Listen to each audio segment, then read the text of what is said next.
first, I really just kind of wanted to get into the world of Ryan. I don't know if it would have helped me a lot to read a lot of other stories because Ryan hadn't been created yet, you know? So if I would have did too much research on the other Batwoman, I don't think I would have been able to come to Ryan with an original, perspective.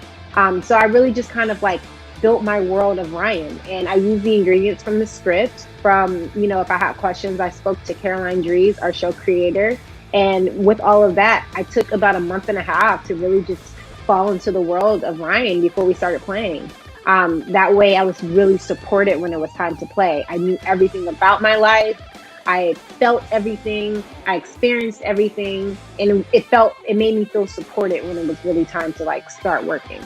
I think it's going to be a lot of fun because it starts off with trying to find Kate Kane. She's missing. And that's a huge part of this season, is going on the journey to find Kate Kane, while also Ryan going on the journey to become a superhero. There's a difference between being a hero on the inside and being a superhero. And the whole difference is like, by the time you become a superhero, you know who you are. You understand the concept of what your suit represents.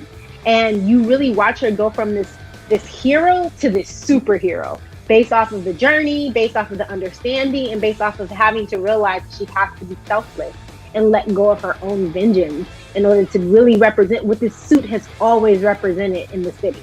Ryan, she's kind of goofy, but she's strong and she's resilient and she's a badass and she fights for what she believes is right, and she represents people that feel underrepresented. So I think that you're going to have a different take to what you may have experienced. But I think it's going to be something that we all can relate to and we will all root for, because it's kind of like watching the underdog finally win.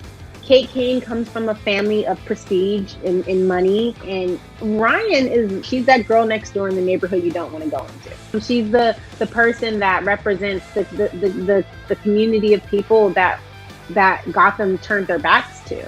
And so, the difference is like, it's really, to me, I feel like Ryan kind of represents a lot of us as human beings, of people that don't feel like they're truly represented when they look at the people in charge, and also don't feel like they have a voice for what's right and what's wrong, and to be able to say and fight for what's right and what's wrong.